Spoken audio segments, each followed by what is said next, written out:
कर्म एवं कर्मफल मीमांसा। अध्याय 12 मनोविकार।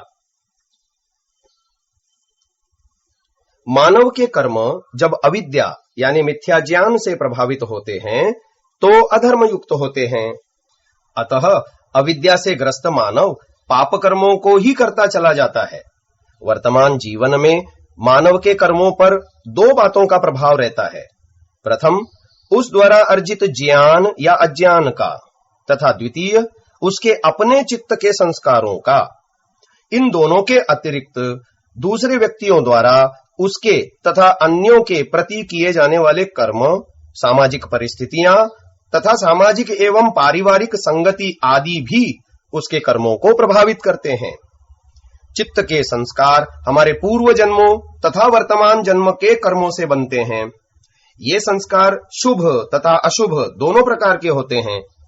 जैसे जैसे जीव के कर्म होते हैं वैसे वैसे ही ये संस्कार बनते रहते हैं। शुभ संस्कारों से प्रभावित शुद्ध ज्ञान को प्राप्त कर तथा शुभ संगति को पाकर व्यक्ति शुभ कर्म करता हुआ मुक्ति के मार्ग पर भी अग्रसर हो जाता है। वहीं दूसरी ओर अशुभ संस्कारों से प्रभावित अज्ञान या अविद्या से ग्रस्त तथा कुसंगति को प्राप्त कर व्यक्ति अशुभ कर्मों में लगकर वर्तमान जीवन के साथ आगे के भावी जन्मों को भी दुखप्रद बना लेता है। कई बार शुभ संस्कारों के होते हुए भी व्यक्ति सम्यक ज्ञान न प्राप्त कर पाने के कारण या कुसंगति को प्राप्त होकर वर्तमान जीवन में अशुभ कर्मों को करने लग जाता है और जीवन में दुखों को प्राप्त करता है। वहीं दूसरी ओर अपने अशुभ संस्कारों के होते हुए भी व्यक्ति वर्तमान जीवन में शुद्ध ज्ञान प्राप्त कर या सुसंगति से शुभ कर्मों के मार्ग पर चल पड़ता है। इस प्रकार चित्त के संस्कारों का प्राबल्य अथवा वर्तमान जीवन में प्राप्त विद्या या अविद्या का प्रभाव तथा अपने आसपास के वातावरण में प्राप्त हुई सुसंगति या कुसंगति व्यक्ति को शुभ अथवा अशुभ कर्म करने को प्रेरित करते हैं। चित्त के संस्कारों तथा वृत्तियों का वर्तमान जीवन के कर्मों पर प्रभाव तो पड़ता ही है।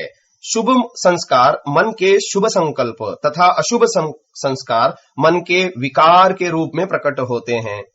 परंतु इसके साथ वर्तमान जीवन में अर्जित ज्ञान या अज्ञान तथा संगति भी कर्मों को मुख्य रूप से प्रभावित करते हैं।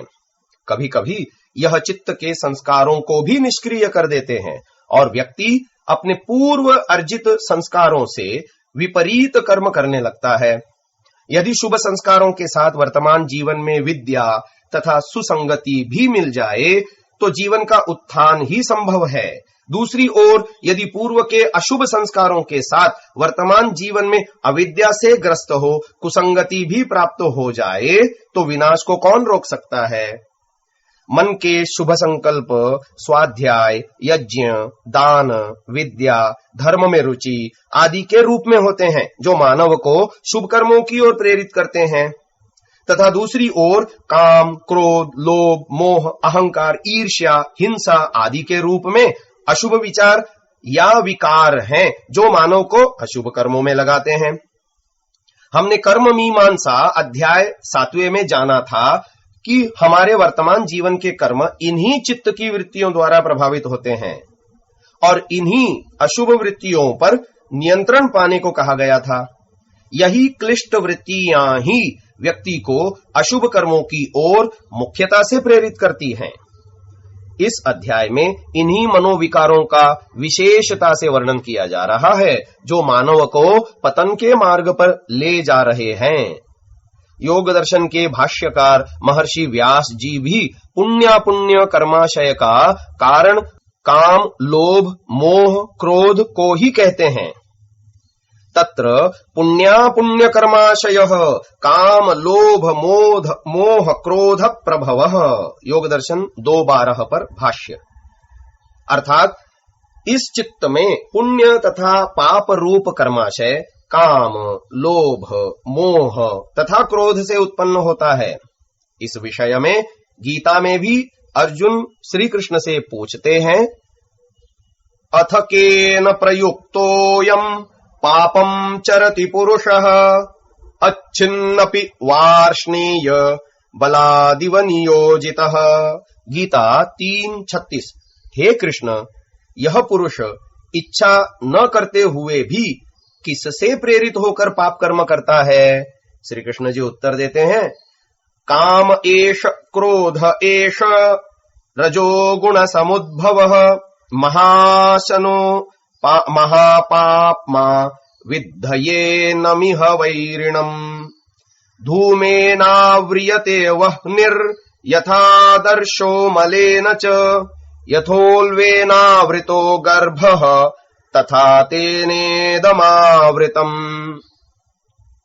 आवृतम् ज्ञानमेतेन ज्ञानिनो नित्यवैरिणा कामरूपेण कौन्तेय दुष्पूरेण नलेन च इन्द्रियाणि मनोबुद्धिरस्याधिष्ठानमुच्यते एतैर्विमोहयत्येष ज्ञानमावृत्य देहिनम् तस्मात् त्वमिन्द्रियाण्यादौ नियम्य भरतर्षभ पाप्मानम् प्रजहिह्येनम् ज्ञानविज्ञाननाशनम् इन्द्रियाणि पराण्याहुरिन्द्रियेभ्यः परम् मनः मनसस्तु परा बुद्धिर्यो बुद्धेः परतस्तु सः एवम् बुद्धेः परम् बुद्ध्वा संस्तभ्यात्मानमात्मना जहि शत्रुम् महाबाहो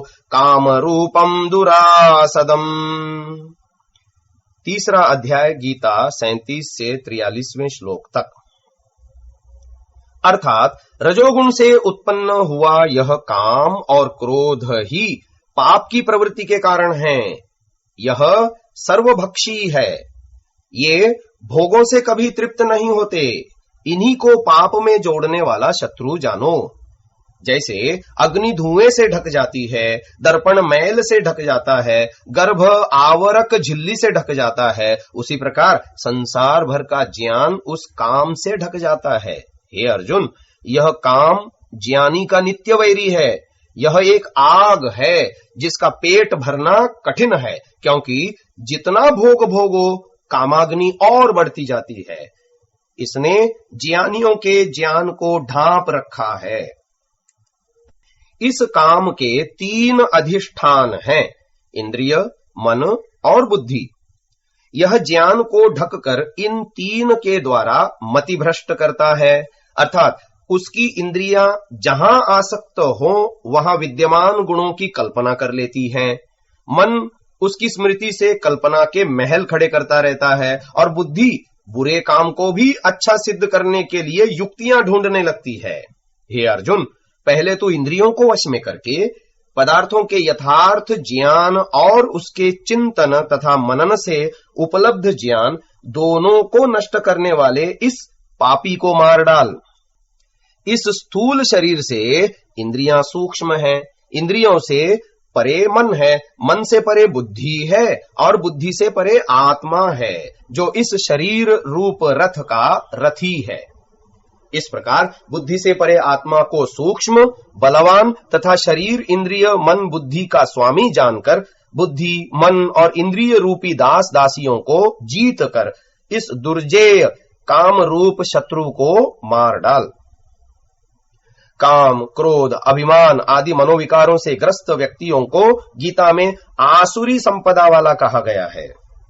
दंभो दर्पोभिमानश्च क्रोधः पारुष्यमेव च अज्ञानं चाभिजातस्य पार्थ संपदमासुरीम् दैवी संपद विमोक्षाय निबंधायासुरी मता। गीता 16वां अध्याय 4 एवं 5वें का आधा श्लोक। हे पार्थ, दंभ, दर्प, अभिमान, क्रोध, कठोरता तथा अज्ञान ये आसुरी संपद के वायुमंडल में उत्पन्न हुए मनुष्य में स्वाभाविक रूप से पाए जाते हैं। दैवी संपद मोक्ष के लिए ले जाने वाली मानी गई है और आसुरी संपद बंधन के लिए। आगे आसुरी संपद वाले मनुष्यों के बारे में बताते हुए कहा है, प्रवृत्तिम च निवृत्तिम च जनान विदुरासुराः शौचम नापि चाचारो न सत्यम तेषु विद्यते असत्यमप्रतिष्ठं ते जगदाहुरनीश्वरम् परस्पर संभूतं किं मन्यत् कामहैतुकम् एतां दृष्टिमवष्टभ्य नष्टात्मनोऽल्पबुद्धयः प्रभवन्त्युग्रकर्माणः क्षयाय जगतो हिताः काममाश्रित्य दुष्पूरम् दम्भमानमदान्विताः मोहाद् गृहीत्वा सद्ग्राहान् प्रवर्तन्ते शुचिव्रताः कामोपभोगपरमा एतावदिति निश्चिताः आशापाशशतैर्बद्धाः कामक्रोधपरायणाः ईहन्ते कामभोगार्थम् अन्यायेनार्थसञ्चयान्। गीता 16वां अध्याय 7 से 12वें श्लोक तक। अर्थात असुर लोग कब किस प्रकार किस कर्म से किस अंश तक प्रवृत्त होना चाहिए और कब किस कर्म से निवृत्त होना चाहिए, यह कुछ नहीं जानते।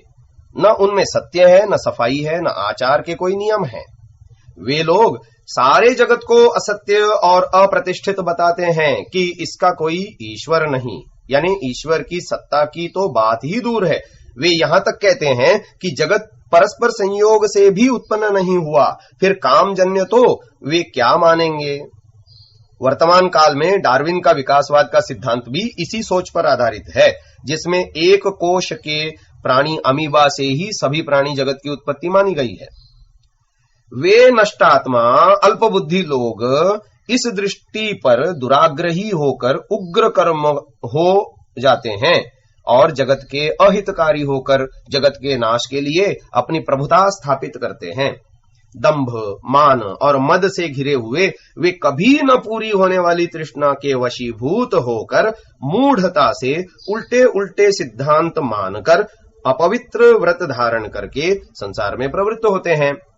नाना प्रकार के भोगों की अपरिमेय चिंता में फंसे हुए, जो कि प्रलय तक अथवा मृत्यु के साथ ही समाप्त होगी, कामों के उपभोग से परे जिनका कोई ध्येय नहीं और इस संसार में जो विषय सुख भोग लिया वही सब कुछ है, इससे परे कुछ नहीं, ऐसा जो हृदय में निश्चय कर चुके हैं।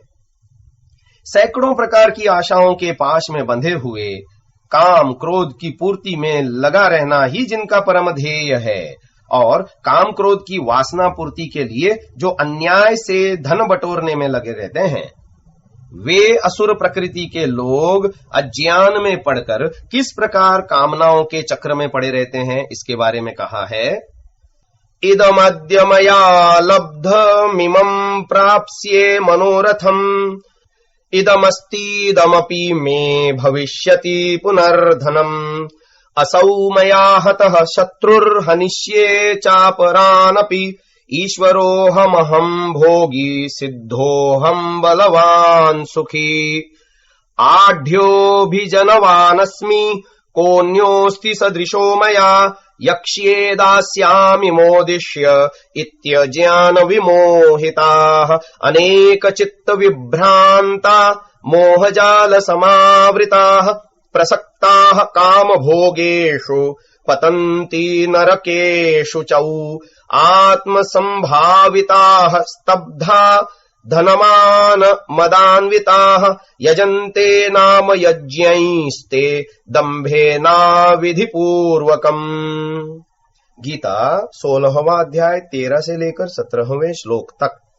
भावार्थ, यह कुछ मैंने पा लिया, इस मनोरथ को अब मैं पूरा करूंगा, यह मेरे पास है, इतना धन मेरे पास और हो जाएगा। यह शत्रु मैंने मार ही लिया, दूसरों को भी मार डालूंगा। मैं प्रभुता वाला हूं, मैं भोग संपन्न हूं, मैं सिद्ध हूं, मैं बलवान हूं, मैं सुखी हूं, मैं बड़ा धनाढ्य हूं, खानदानी आदमी हूं, मेरे बराबर और कौन है। मैं खूब गुटबंदी करूंगा, खूब लुटाऊंगा, खूब मौज उड़ाऊंगा। इस प्रकार के अज्ञान से विमोहित रहते हैं। रोज नए से नया मजा ढूंढने में उसका चित्त भटकता रहता है, मोह जाल में घिरे रहते हैं, रात दिन काम वासना की तृप्ति में जुटे रहते हैं और अपवित्र नरकमय जीवन में दिन पर दिन गिरावट की ओर बढ़ते जाते हैं। अपनी अकड़ में फूले हुए तने हुए धन और मान के मद में चूर वे लोग दिखावे के कारण विधि की परवाह न करके इस प्रकार यज्ञ करते हैं जिससे उनकी वाह वाह सुनने की वासना तृप्त हो जाए। इस प्रकार के लोग अहंकार, बल, दर्प, काम, क्रोध से भरे हुए होकर भी सद्मार्ग पर चलने वाले से द्वेष करते और ईर्ष्यावश होकर उनके काम में रोड़े अटकाते हैं। ऐसे लोगों की क्या गति होती है? ऐसे लोग जन्म भर इसी आसुरी प्रकृति में लगे रहकर मृत्यु के उपरांत आसुरी योनियों में जाते हैं और दुख भोगते रहते हैं। अतः कहा गया है, त्रिविधम नरकस्येदम द्वारम नाशनमात्मनः कामः क्रोधस्तथा लोभस्तस्मादेतत्रयं त्यजेत। गीता 16वां अध्याय 21वां श्लोक। काम, क्रोध और लोभ ये तीन आत्मा को नष्ट करने वाले नरक के द्वार हैं, इसलिए इन तीनों का त्याग कर देना चाहिए। मनुस्मृति में भी काम और क्रोध से उत्पन्न व्यसनों को गिनाते हुए कहा है, दश काम समुत्थानि तथाष्टौ क्रोधजानि च व्यसनानि दुरन्तानि प्रयत्नेन विवर्जयेत् कामजेषु प्रसक्तो हि व्यसनेषु महीपतिः वियुज्यतेऽर्थधर्माभ्याम् क्रोधजेष्वात्मनैव तु मृगयाक्षो दिवा स्वप्नः परिवादः स्त्रियो मदः तौर्यत्रिकम् वृथाट्या च कामजो दशको गणः पैशून्यम् साहसम् द्रोह ईर्ष्यासूयार्थदूषणम् वाग्दण्डजम् च पारुष्यम् क्रोधजोऽपि गणोष्टकः द्वयोरप्येतयोर्मूलम् यम् सर्वे कवयो विदुः तम् यत्नेन जयेल्लोभम् तज्जावेतावुभौ गणौ पानमक्षाः स्त्रियश्चैव मृगया च यथाक्रमम् एतत् कष्टतमम् विद्यात् चतुष्कम् कामजे गणे दण्डस्य पातनम् चैव वाक्पारुष्यार्थदूषणे क्रोधजेऽपि गणे विद्यात् कष्टमेतत्त्रिकम् सदा सप्तकस्यास्य वर्गस्य सर्वत्रैवानुषङ्गिणः पूर्वम् गुरुतरम् विद्याद्व्यसनमात्मवान् व्यसनस्य च मृत्योश्च व्यसनम् कष्टमुच्यते व्यसन्यधोधो व्रजति स्वर्यात्यव्यसनी मृतः। मनुस्मृति 7वां अध्याय 45 से लेके 53वें श्लोक तक। अर्थात दृढ़ोत्साही होकर जो काम के 10 और क्रोध से 8 दुष्ट व्यसन हैं कि जिनमें फंसा हुआ मनुष्य कठिनता से निकलता है, उनको प्रयत्न से छोड़ और छुड़ा देवे। क्योंकि जो राजा काम से उत्पन्न हुए 10 दुष्ट व्यसनों में फंसता है, वह अर्थ अर्थात राज्य धन आदि और धर्म से रहित हो जाता है, और जो क्रोध से उत्पन्न हुए 8 बुरे व्यसनों में फंसता है, वह शरीर से भी रहित हो जाता है। अब यहाँ यह अर्थ केवल राजा के लिए न होकर समस्त मनुष्यों के लिए भी है कि काम और क्रोध में फंसकर मनुष्य भी उन्हीं दोषों और हानियों को प्राप्त होता है जिसको राजा प्राप्त करता है। आगे मनुजी महाराज 7वें अध्याय के 52वें श्लोक में इन व्यसनों को मानव मात्र के लिए दुखदायी बताते हैं। काम से उत्पन्न व्यसन गिनाते हुए कहा, मृगया अर्थात शिकार खेलना, अक्ष अर्थात चौपड़ यानी जुआ खेलना, दिन में सोना, काम कथा व दूसरे की निंदा किया करना, स्त्रियों को अतिसंग, मादक द्रव्य अर्थात मद्य, अफीम, भांग, गांजा, चरस आदि का सेवन, गान बजाना, नाचना व नाच करना, सुनना और देखना, वृथा इधर उधर घूमते रहना, ये 10 काम से उत्पन्न व्यसन है। क्रोध से उत्पन्न व्यसन गिनाते हुए कहा, पैशून्य अर्थात चुगली करना, बिना विचारे बलात्कार से किसी स्त्री के साथ बुरा काम करना, द्रोह रखना, ईर्ष्या अर्थात दूसरे की बड़ाई व उन्नति देखकर जलना, असूया दोषों में गुण, गुणों में दोषारोपण करना, अर्थदूषण अर्थात अधर्मयुक्त बुरे कामों में धन आदि का व्यय करना, कठोर वचन बोलना और बिना अपराध के कड़ा वचन व विशेष दंड देना, ये 8 दुर्गुण क्रोध से उत्पन्न होते हैं।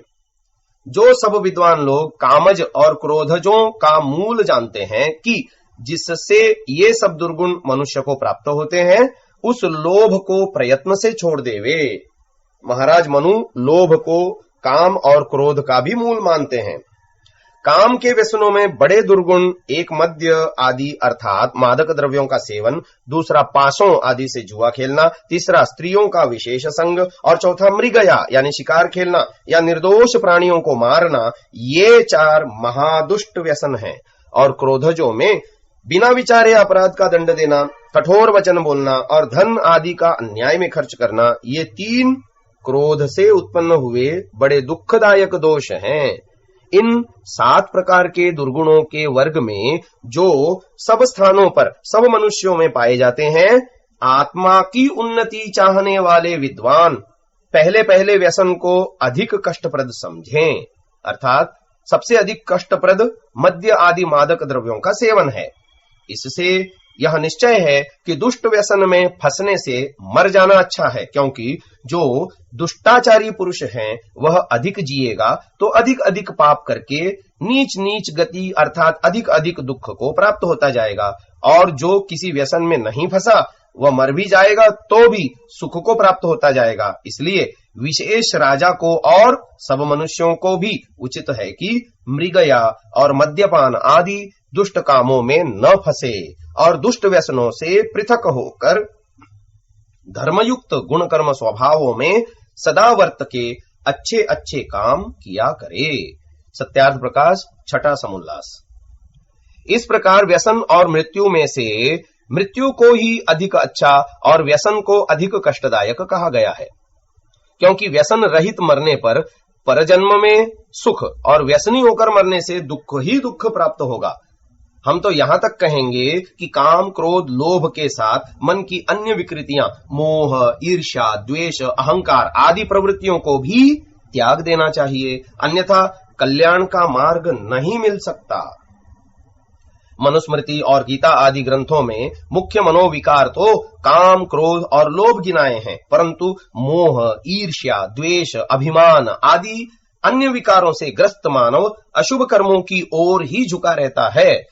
मानव समाज में आधे से अधिक या बहुसंख्य पाप या अनर्थ तो काम के कारण ही हो रहे हैं, शेष अनर्थ या पाप अन्य विकारों के कारण या अन्य कारणों से। अतः काम को ही सबसे पहले तथा सबसे प्रबल शत्रु गिना गया है। इन सभी मनोविकारों पर विजय पाने का उपाय है विवेक, विद्या का प्रकाश तथा सुसंगति की प्राप्ति। आइए अब हम इन सभी विकारों पर एक एक कर विस्तार पूर्वक चर्चा अगले अध्याय में करेंगे।